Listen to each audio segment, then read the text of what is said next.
What's up, guys? On the fly, the final score back. Give you a Friday update. We haven't done it today. Just got some breaking news. Uh, Probably, and I never really got to see him play. I've only seen highlights of him. NFL legend, Hall of Fame running back, actor, and social activist Jim Brown has died at the age of 87. His wife confirmed. That was reported by Fox News 3 minutes ago. So Jim Brown, and guys, I was just thinking about Jim Brown the other day. They had I guess it's been a few years ago at one of the drafts. Uh, he did the he did the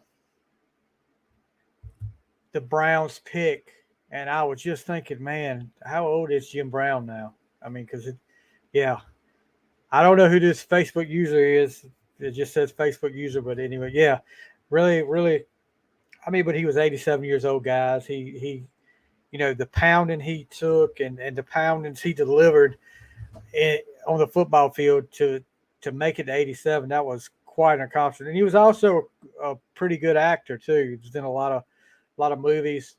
Uh, but yeah, at the age of 87, man, I mean, what can you say? Like I said, only time I got to see him was highlights. Uh, but you can't. He held the uh, the Russian record for yards for so long. I remember Franco Harris used to chase him all those years, and Franco didn't never got there, but eventually somebody. No, Brian, it doesn't show. Some reason I don't know. StreamYard sometimes it doesn't show unless you click the permission. They ask for permission to show your name or something like that. It's no big deal, but appreciate you stopping in here, Brian. But yeah, Jim Brown, man, what can you say? Uh, just a NFL legend gone. And like I always say, when one of these look, we lost a wrestling legend just this week. Superstar Billy Graham passed away this week. Um, yeah, I mean, 5 yards of carry average. And watching the highlights, you see why people say he was probably, if not the greatest running back in the NFL, one of the greatest running backs in the NFL. And he retired early. Him and Barry Sanders, I don't think he retired when he was past his prime. He retired while he was still, uh, you know, producing. And yeah, sad man, sad. And we're just getting to this point in our lives, in my life, and Brian, I'm sure in yours, where these guys that we grew up watching, you're gonna see it more all the time. I mean, it sucks getting old. It really does. Um, Looking up, but as a Steelers fan, I only knew back in the day that Jim Brown was a Brown and he was the enemy. So it's, but it's it's sad to see Jim Brown pass away. But look, and you lost two of the best running backs in the NFL the last year so far, Franco Harris and Jim Brown. Franco, like I said, chased Jim Brown all those years, chased that the Russian record and never quite got there. But it's a shame. We definitely send out our prayers and condolences to Jim Brown's family and his friends and his teammates. Um, like I said, superstar Billy Graham. You know, I another one that I didn't get to see except in like older matches. When he got back to WW, it was WWF at the time, and they did that little vignette where he was getting hip surgery and was helping. I think he was helping Magnificent Morocco, Don Morocco. He was uh, he was kind of like his manager. Morocco had turned babyface, and he had really turned Morocco around. Morocco was chiseled then, so I don't know what was going on there, but you know, I'm not going to make any accusations, but Superstar has definitely said he used some steroids, some help there. But what an entertainer though. Superstar Billy Graham would definitely be missed in the wrestling world. Did y'all see Jimmy Buffett was hospitalized? I don't know how many Jimmy Buffett fans there is out there. Early in the week, he was hospitalized. Let me see here. Went to the doctor, but wound up in the hospital. Singer said he had an issue that required immediate attention and has postponed a concert scheduled for Saturday. A rescheduled show for the May 20th show in Charleston, South Carolina has not been announced. He was in Boston when he was admitted to the hospital. The last September, he canceled or postponed all remaining 2022 concerts after being hospitalized.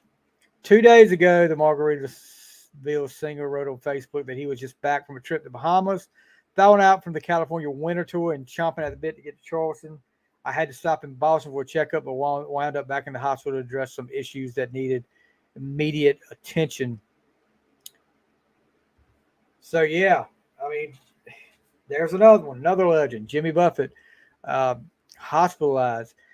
And you guys remember a few weeks back, Gene Simmons had to stop. They had to stop the show on stage because he was overheated. So these guys are not getting any younger, guys. You better enjoy some of these legends while we can. Getting ready to put up the Elite Eight of the AC/DC. Sam Zell passed away this week. I'm reading Brian Mullen. I hope I'm saying your name right, Brian Mullen. Big Chicago sports guy, fan, billionaire, real estate mogul. Once owned the company that owned the Cubs. Wow. So he was a big shot. The Music Madness from tournament from AC/DC. We're going to get ready to put up the Elite Eight in just a few minutes. So you guys on Twitter, pay attention to that and get your votes in. It's been interesting with AC/DC. We've had a lot of turnout, a lot of votes on the AC/DC stuff. And I wasn't the biggest AC/DC fan, but there's some hits and some deep cuts that I like. So get ready for that. Looking at what's coming out new next month. Foo Fighters got there, but here we are coming out June 2nd. Black Sabbath Live Evil 40th Anniversary Super Deluxe Edition. Hollywood Vampires live in Rio. John Mellencamp, Orpheus Descendant. I know we got some John Mellencamp fans. David Richmond, who's in here a lot, is a big time fan. Let's see. Extreme 6 is coming out June the 9th. Yeah, no new tracks, but they do a cover of the Aerosmith SOS. So, I guess that'll be kind of new to us as far as Tesla goes. Steve Lukather Bridges comes out June 16th. Government Mule, who I've never listened to. I don't know if any of you guys are Government Mule fans out there. Peace Like a River. Eric Clapton, the Definitive 24 Nights. Stuart Copeland, Police Deranged for Orchestra. So we're going to go through the whole orchestra deal. You got Def Leppard getting ready to come out with one with the orchestra, and now a Police one from Stuart Copeland. You got the Rat vinyl reissues. I think for what date is that coming out on? Of course, these pop-up ads on Ultimate Classic Rock kill me. Rat the Atlantic Years 5 CD box comes out June the 9th. So all the albums from 84 to 90 are coming out. So speaking of Brian will be a guest on our show coming up in June. I believe it's June the 14th, and we'll be doing a Tesla, a special Tesla episode. So get ready for that. Also, this week, episode 99 of On the Fly comes out, and that'll be all things 1982. Me and Warden talking about our favorite top 5 movies, TV shows, singles, and albums from 1982. I don't know if you guys have and check out. I was at our favorite place that you see, Be Kind, Hometown Nutrition over in Hosky, North Carolina. The ladies over there always look out for us, so we look out for them. Debbie and Kim and their mom. Uh, if you're local and you want a good, a protein shake or energy tea, check them out. Really good. This is the naughty, and it's not naughty like you've been bad. It's naughty like Nautilus, like underwater. So check it out. It's really good. I'm looking to see. Greta Van Fleet's got a new one coming out in July. Starcatcher. And then Dolly Parton, July and Beyond. This is Rockstar, Talking Heads, which I'm not really a big Talking Heads guy. Stop Making Sense is a reissue there, but I'm not a big fan of that. Queens of the Stone Age. This is some of the good. Poco has got a vinyl reissue, Legacy. That was Vince Gill. Vince Gill's in Poco.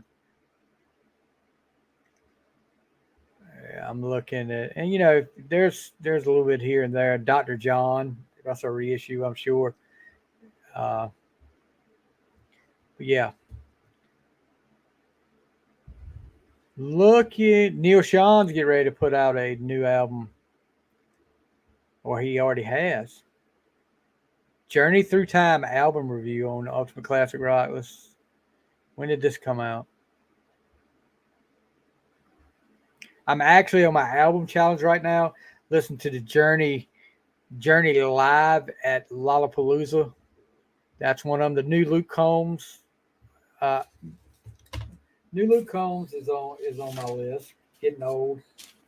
The Black Crowes, Shake Your Money Maker Live, and then the Guns N' Roses Use Your Illusion Super Deluxe, which is like 7 hours of music. So that's going to take me a while, but I'll get through it. I'm looking for sport. If you're in North Carolina or you're a hockey fan, the Carolina Hurricanes opened up last night with a game 1 loss at home to the Florida Panthers. And I think that, if I'm not mistaken, I went in 4 overtimes. Yeah, 4 overtimes. But yeah, I knew this was going to be a battle.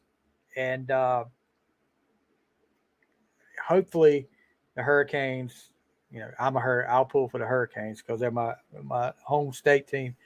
Hopefully the Hurricanes can put that behind them and get back and get to the Stanley Cup. We're in the Final Four right now in the NHL playoffs. So how about the Lakers? The Lakers down 2-0.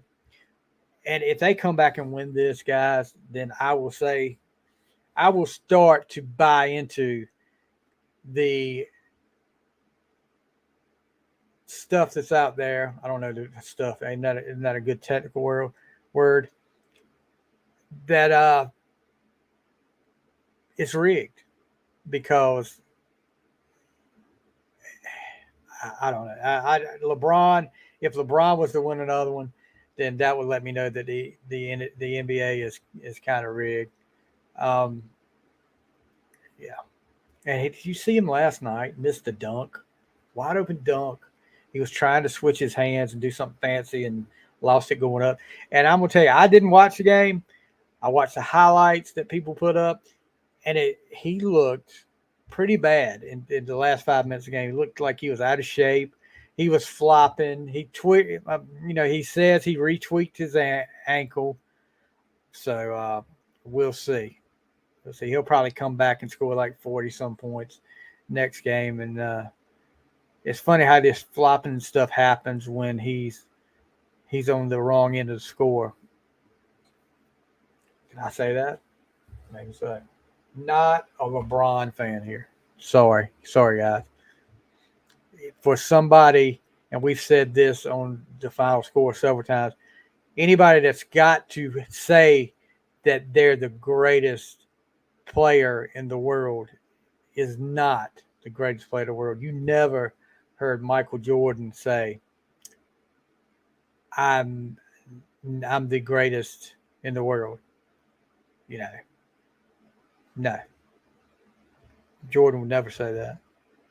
And that's why he was. That's why he is. He's the greatest player, in my opinion, the greatest player to ever play.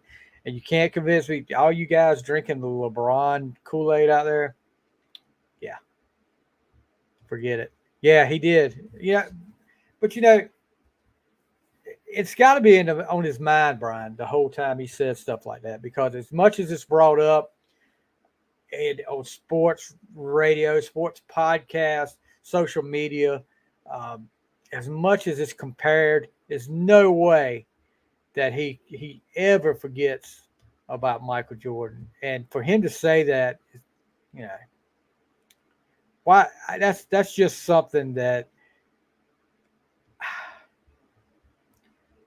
I just don't like when somebody has to call themselves the greatest when they're that bold to say that. You haven't showed me that you're clutch all the time. You've lost the NBA Finals. Jordan never lost the NBA Finals. And who knows?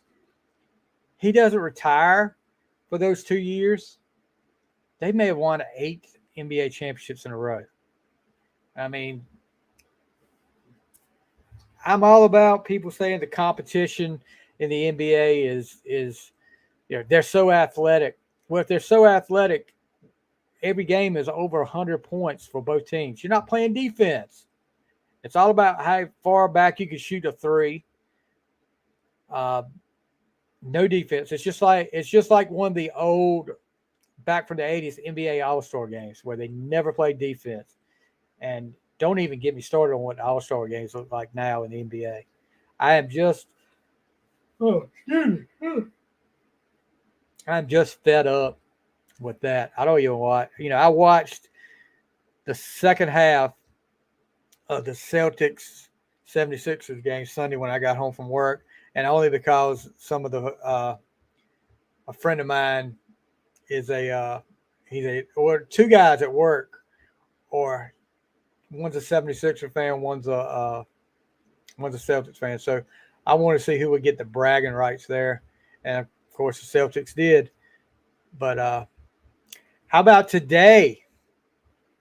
And let me make sure I get this right. It's an anniversary. We talked the other day about the anniversary of All Systems Go from Vinnie Vincent Invasion.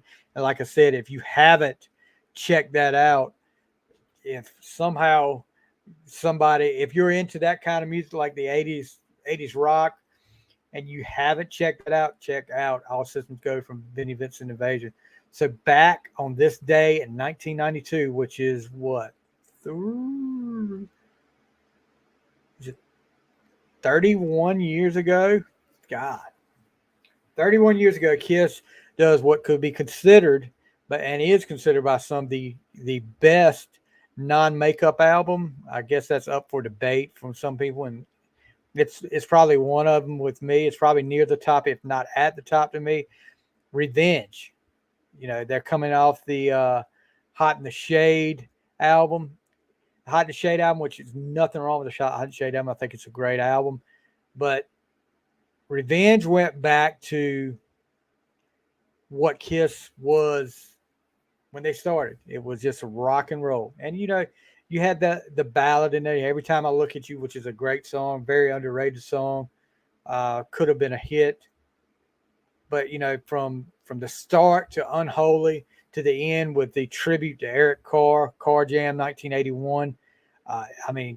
And look at the ones, so many underrated songs that Take It Off, Tough Love, Spit. Of course, God Gave Rock and Roll to You, which was, 2. Excuse me, it's got to be 2. From the Bill and Ted Bogus Journey soundtrack. Domino, Heart of Chrome, Thou Shalt Not, Every Time I Look at You, Paralyzed, I Just Want It, and Car Jam 1981. This was a return to their roots, and Bob Ezrin was back producing, which was a great thing. But yeah, I was pretty pretty psyched with it. And then yesterday, Alive 3 celebrated their anniversary, and Kiss decided to put out. So that was 30 years ago, 30th anniversary. They decided to put out limited edition vinyl and picture disc in a bundle. Like, they're getting better at putting out merchandise. So that went on sale yesterday, and if you got it from Kiss Online, it's supposed to ship in June, sometime in June. I don't know what the release date is, but I guarantee you, we'll make a bet right now. If you ordered it off Kiss Online, then it will not be here the day. Excuse me, hold on, wow. Yawning so much. It will not be here the day it releases, unless you get it from Amazon. And yeah, that's a direct shot at Kiss Online, because I don't know if it's FedEx or Kiss Online, but it seems like every time you get something from Kiss Online, and it's got to be FedEx, but every time it gets to a certain spot, it stays there for like 2 or 3 days, and it's always goes through that place. It always goes through it, and then you have to sit and wait. While the Amazon people, granted, it's not the band's own web. You could be right, Brian. That will put me to sleep. Gosh, I was up but Fridays I'm up at 4:00 in the morning. I have to be at work at 5:30, and usually on Fridays I get off a little early. I stay there long enough to unload a truck and get some things straight, and then I leave. But we went. Me and my daughter took a little ride, got some lunch, and we get ready for a little wedding party tonight. So my wife is out of town. She's house sitting for a friend. So just me and my daughter this weekend. So we'll be I don't know what we'll do. But yeah, that you're right, Brian. The PGA, you know me. That is the biggest cure for insomnia to me, is trying to watch a PGA game, PGA match, or whatever you want to call it. Yeah, I know some friends of mine. I know a lot of the kids I coach play golf, and they love watching it. But it just, the announcers talk like this, and they got that same little tone of voice the whole time. It starts putting me to sleep. Yeah, that's me. Brian, what about Annie? Annie's got some stuff going on right now. If you guys don't know who I'm talking about, past guest of the show, and episode 98 was all about Annie Vander, who is Brian's wife, and she's got some stuff going on that I'm seeing on her social media. So it's big things going on for a lot of the Bricksville media girls. I'm, Noelle Tolan, her EP is getting ready to come out. Matter of fact, next Friday is Noelle's release, and we're going to have Noelle on soon after the release of her EP. Yeah, her song, Annie's song Tonight, which we talked about on episode 98, is out, and she'll be at the CMA Fest in 3 weeks, which a lot of the Brickshore media folks will be there. I wish I could be there, but unfortunately, I cannot make it this year. Maybe next year we'll get out to see that. Are you going, Brian? I'm sure you are. That was a dumb question, but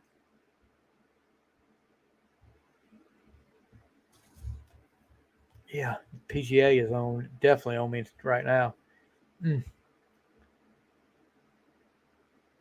So Brian will be there. If you want to go out, head out and talk to Brian and Andy at the CMA Fest 3 weeks. I think it's the 8th, June the 8th. I think that if I remember right. Steve Wright is in the house, and there you go, Steve.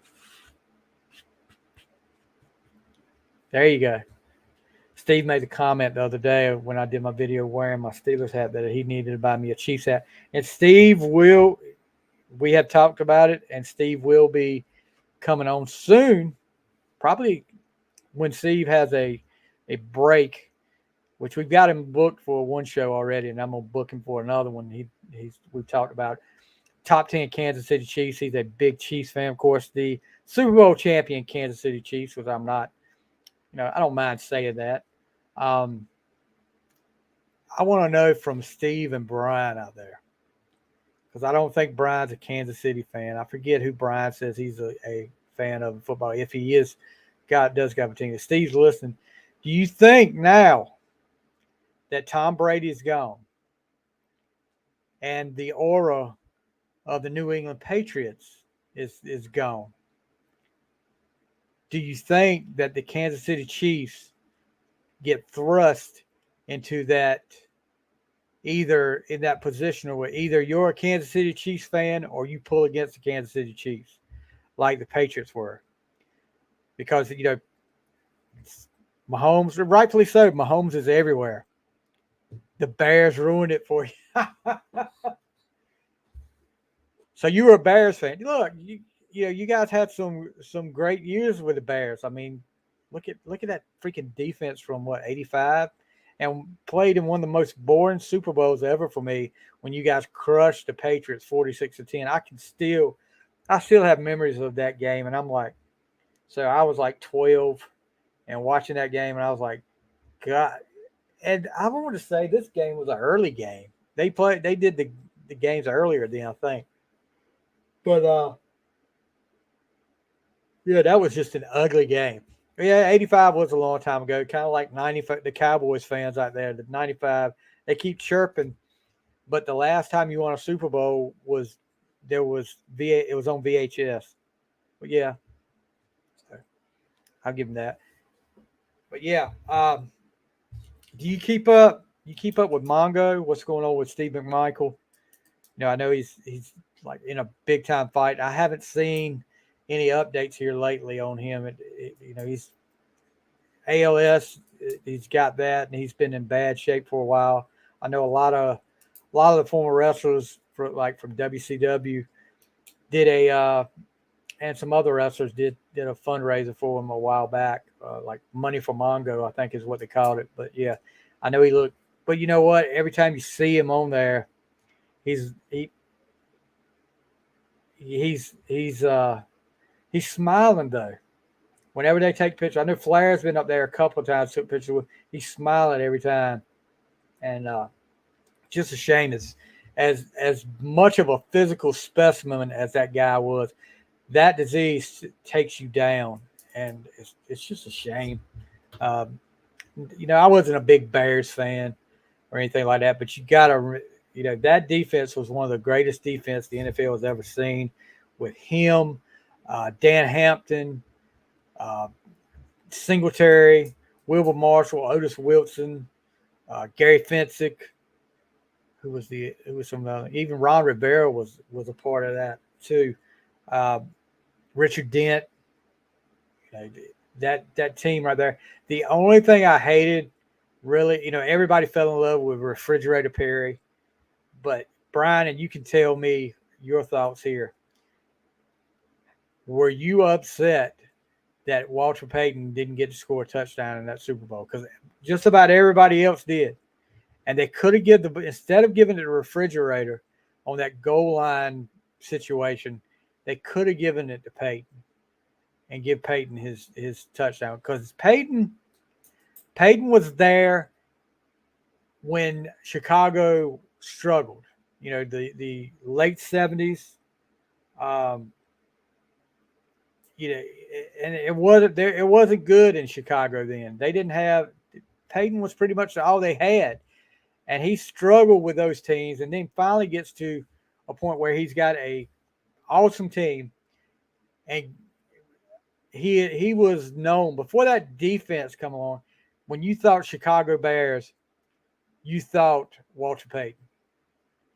And yes, he did. He had but you know what? I like Ditka. I do like Ditka, but Ditka should have thought, okay, this is Mr. Chicago Bear. This is the franchise guy.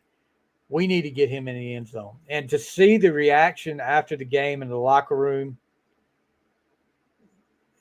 where I think Walter actually went into a closet because he was so upset and didn't want people to see him. Oh yeah, I love to hear this now. Peyton story I need to hear. So we'll get to that later. But yeah, man, I just didn't like that. And seeing the documentaries, I think Ditka realizes how wrong he was. But he wanted to go with refrigerator. Whatever. I'm not. That really left a bad taste in my mouth. And not being a Bears fan, it was even worse. I mean, I can't imagine what some of the Bears people. Well, I mean, at the time, were you really thinking about it when you got your Super Bowl? I think that was their first Super Bowl. Was that their only Super Bowl they won? I think that's right.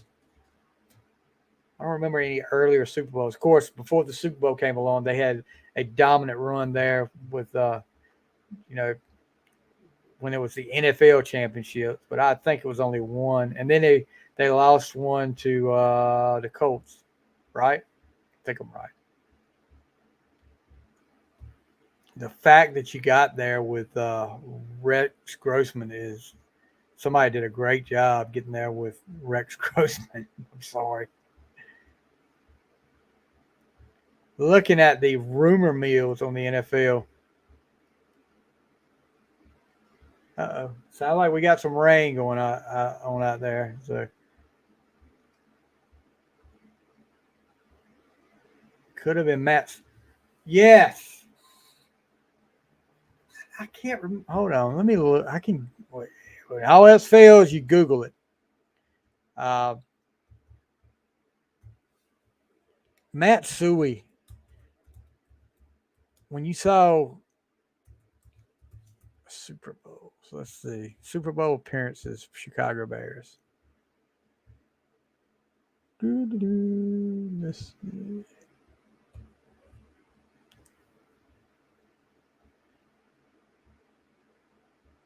Uh,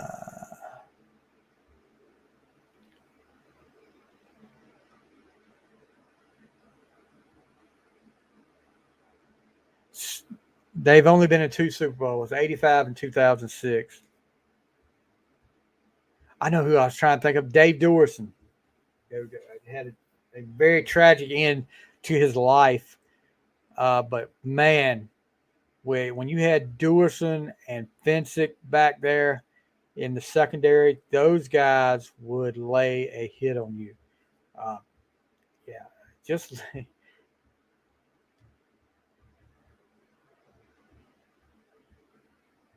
I'm looking at so yeah, two playoff appearances in the last since 2011. Two playoff appearances.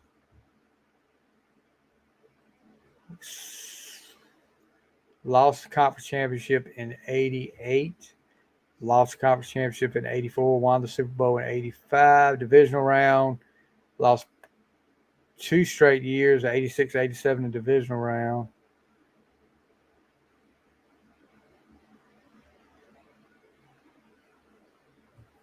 Oh, so you might know, you might have a little dealings with Gary Fensick, if he's in the finance and own a trading firm.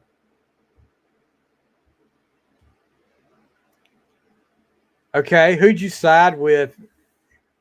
I know a lot of people didn't.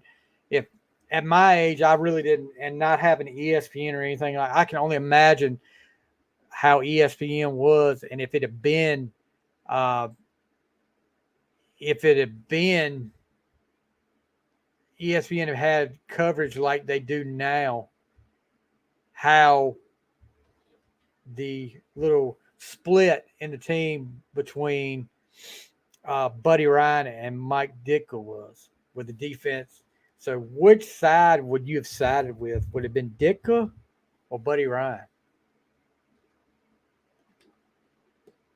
Because you never had two coaches get the uh, get the victory ride off the field on somebody's shoulders until that game. Because Buddy Ryan and Mike Ditka both got Got it out. I tell you what I watched last night too. Uh, it's a movie that's, dude. The poor thing was for us, but we look.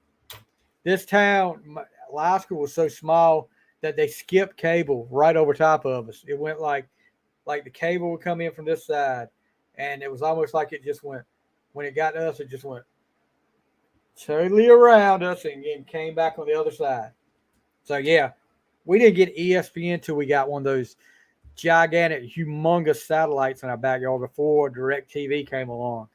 So yeah, I can only imagine if I'd had your parents still don't have cable. Yeah, we don't have cable here. We've just got, right now I dropped DirecTV like a bad habit because they got so ridiculous with their prices. And when I was able to start, we got high speed internet. I was able to start streaming, and yeah, I hadn't looked back. But it's ridiculous. The prices DirecTV, and they go up, and you don't get anything additional. That's the thing. And my dad made a good point. Why are we paying for it when these networks still have commercials on there? If we're paying for everything, shouldn't they not have commercials? But I can only imagine what the price would be if you didn't have commercials up there. So yeah, we're streaming, which is good. We're about to be. This is like a antenna. We've got like an antenna on our water tower here that shoots a signal out to an antenna that we have on the house. So next month, hopefully, keeping my fingers crossed, they're supposed to hardwire us where it'll be faster, a lot faster, and more consistent speeds. I hope it should be. But I took it upon myself this week to make a list of sports guys and of people in the entertainment world that I want to reach out to and try and do interview requests. So guys, and I'm old school. I get it. And I just tore it. I got it on a pad. So and Brian's name is up here on this list. So yeah, I got Brian's name on the list. So we'll see how that works out. Hopefully Brian will kind of. I'm starting to get these today. I've got like 3 voicemails and I haven't had a missed call. Yeah, it's US Cellular, but they are not good. That's our provider, cell phone provider here. I'm looking to see if we got any. Uh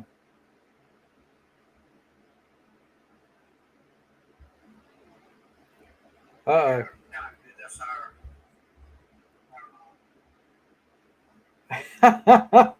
Robert Matthews, who was a good. I'm just seeing your post here, Robert. I'm sorry. That's why I look up here. Robert is making a comment when I said energy tea. Is it energy tea or sleepy tea? Yeah. Kind of make you wonder there. Uh, and Robert's just getting over COVID and talking about his taste buds died today. Everything tastes salty. So yeah, this is his first time with COVID that he's had it. He's getting over it. He's finally healthy and back out on the town again to qualifying. But everything tastes salty. That's exactly how mine was. Um, everything tasted salty for about 3 or 4 days, and then it came back. And I know some people that said theirs took a little bit longer to come back, or it still hadn't come out at all. All right, let's look at some music events. Let's see, going through here.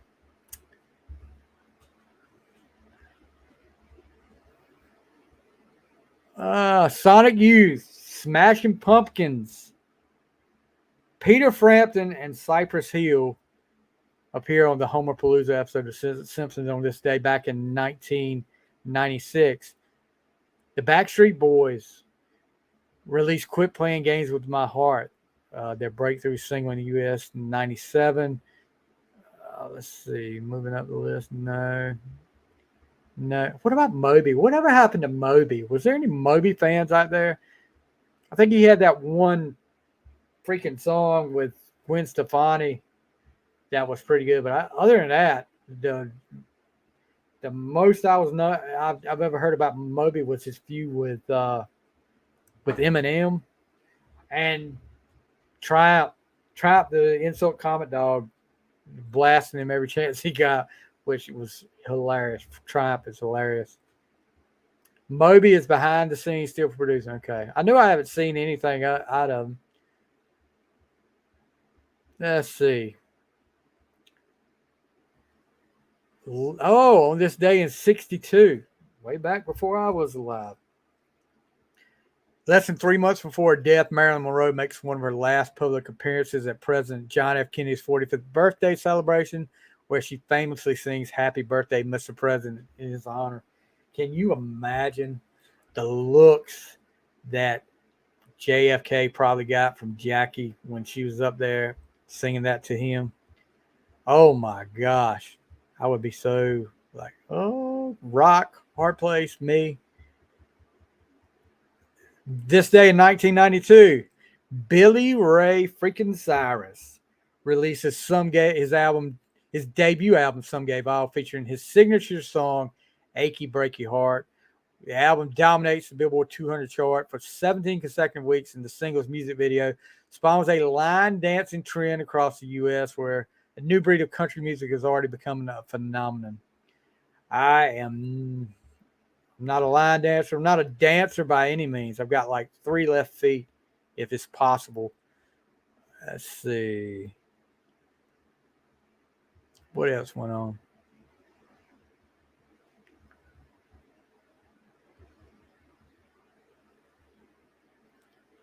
No.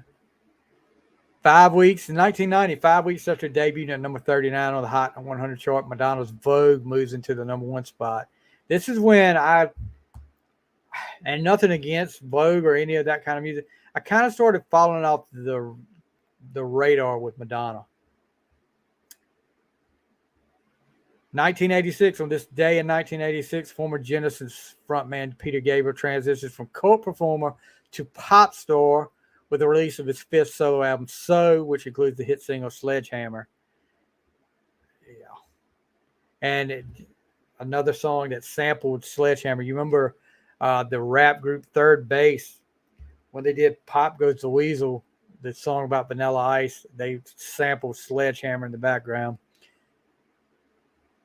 The song, this day in 1984, the song Thriller falls off the Hot 100, ending a run of hits from the Thriller album that started on November 6, 1982, when The Girl Is Mine entered the tally. In that stretch, only 2 weeks went by without a Thriller song on the chart, which on our episode 1982, which will be coming out today or tomorrow, you'll hear us talk a little bit about Thriller, the album. On this day in 1979, Waylon Jennings and Jessie Coulter become the parents of Waylon Albright Shooter Jennings. Shooter Jennings' birthday today. So he would be, what, 79? Yeah. MTV, if I want to watch MTV, bud, it was at Friends Sites. And when we got that big, humongous satellite, it was only like a year after that, they stopped. Pretty much started dwindling down music. On this day in 75, Lynyrd Skynyrd released a single, Saturday Night Special. The B-side is Made in the Shade. It's the only single released from the Nothing Fancy album. 72, on this day in 72, Elton John released Hockey Chateau, which includes Rocket Man, because his first number 1 album in America ignited a run of 6 consecutive chart toppers. On this day in 1970, rapper Prince B, I don't know if you guys remember the group PM Dawn. Remember PM Dawn? Which was that? What was those 2 songs they had? I Die Without You and gosh, the one where they sampled the 80s song True, Standard by LA's. Now I can't remember the name of the song. I'm trying to think of names. So I'm reading. I'm sorry, guys. I'm doing the lyrics in my head. You Send Me or something like that. I guess that's what the name of it. So his dad, his stepfather, was a member of Kool and the Gang. Kool and the Gang's George Brown. Wow. Let's see what else we got here. This day in 1958, Ritchie Valens, of course, La Bamba, records Come On, Let's Go, Peggy Lee, and Fever. Phil Rudd of AC/DC was born in 1954. Dusty Hill, the late Dusty Hill, was born in 1949 on this day. Let's see. Pete Townshend of The Who was born on this day in 1945. Joey Ramone was born on this day in 1951. Other than that, that's pretty much all the events that went on this day. And album releases. Let's see if we can get some of those back in the day.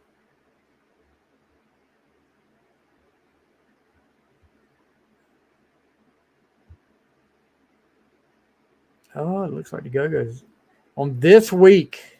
Okay, this week in album releases from the back in the day. Okay, I don't know if you guys remember this. The whole Michael Jackson craze is going on, and they actually released a album that he recorded. What it may have just been a single, but it was, I remember it came out after Thriller, called "Farewell, My Summer Love." That was on May 15th, 1984. Motley Crue released "Girls, Girls, Girls" on May 15th. Richard Marx's the self-titled album was released in 1987. Night Ranger's "Seven Wishes" back on this May 15th of 1985. Let's see what other ones we have over here. On May 15th, 2001, the Go-Go's released "God Bless the Go-Go's." Also, Weezer releases their self-titled album in 2001. Pet Sounds were released in 1966 on May 16th. Let's see. Iron Maiden's "Peace of Mind" released on May 16th, 83.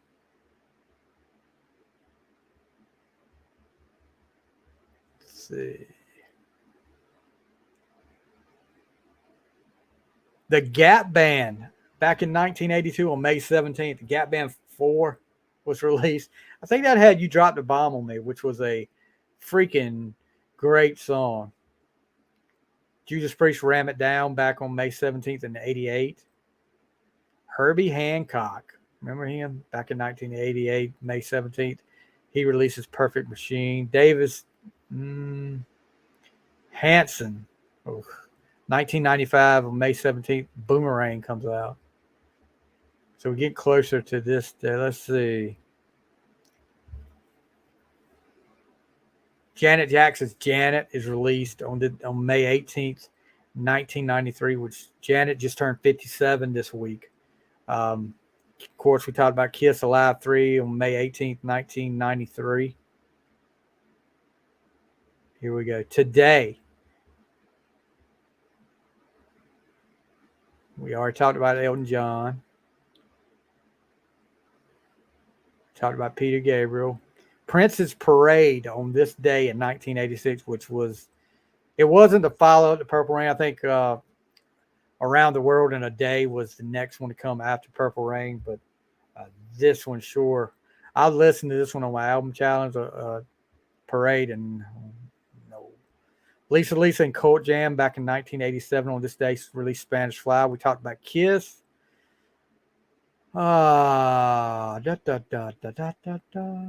Nope.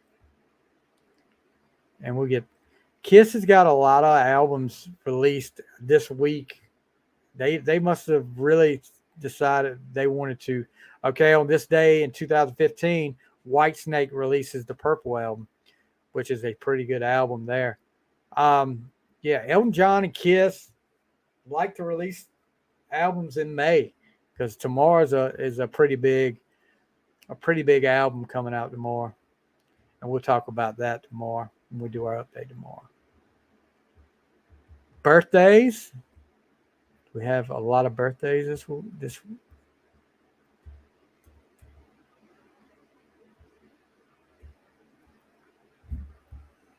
This may be like a PGA game to somebody. Might be putting somebody to sleep here. All right, let's go to birthdays.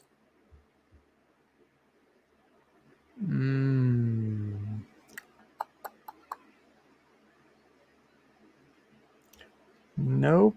CC DeVille's birthday was this week. He was born in 1962. Ian Astbury, who is the singer for the Cult, on 62 as well. Fabrice Morvan. Anybody know who Fabrice Morvan is? He was born on this week in 1966.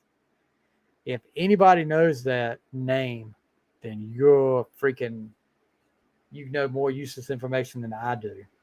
Fabrice Morvan was the singer, so-called singer, and one half of the scandalous lip-syncing dance pop vocal duo Milli Vanilli.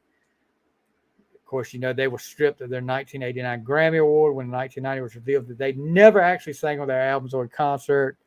He tried to resurrect a solo career in the early 2000s. Mike Inez, who was the bassist for Alice in Chains. Danny Wood from the New Kids on the Block. Oh, wow. He was born in 1969. Shanice, who was a singer that did that I Love Your Smile back in 1991, had a song on the 90210 soundtrack. Eddie Arnold back in 1918. Let's see. KT Osland in 1940, this week in 1942. Fergie. What? That ain't Fergie.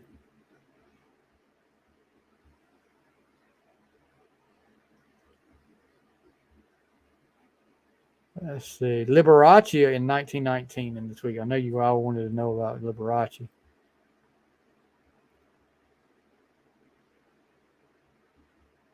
Daryl Sweet died from a fatal heart attack before a show in Indiana on 4/30/99, age 52. So he was born on this day in 1947. Lead singer, co-founder and drummer, for Scottish hard rock Nazareth, who did Love Hurts.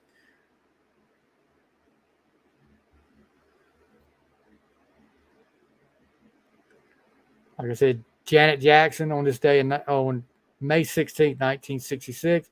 Ralph Tresvant, vocals for R&B teen pop group and hip-hop New Jack Swing vocal quartet New Edition. I'm a big New Edition fan. He was born May 16, 1968.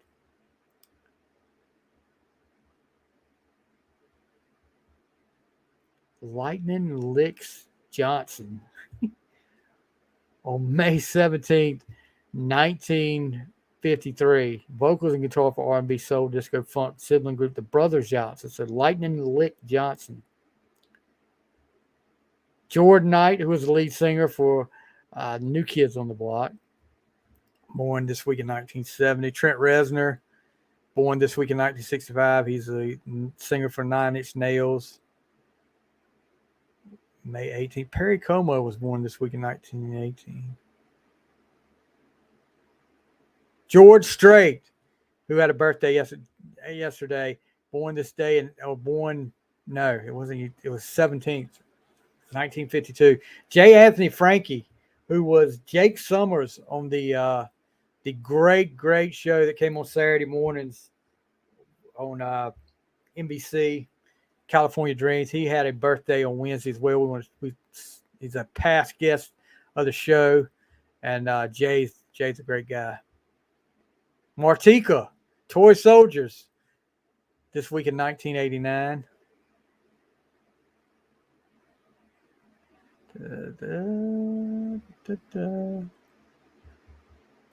Okay, on this day, these are the birthdays for today. Pete Townsend, we talked about. Steve Curry, who was the bassist for Proto Glam Rock T-Rex, who did Bang a Gong, Get It On originally. He died in a car crash on 4/28/81 at age 33. His birthday would have been today.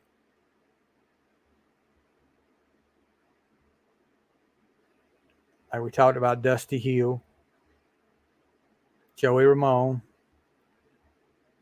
Grace Jones, born on this day in 1952.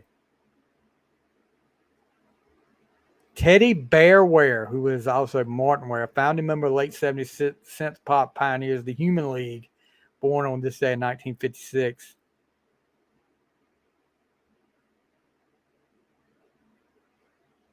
Yeah, that's all for this day. The birthdays for this day. But anyway, it's almost 5 o'clock. I've got to start getting ready. I know my daughter's probably getting ready. We've got that party to go to, which is supposed to be a pool party. And it's kind of raining right now. It's kind of cool for a pool party, but we'll check it out.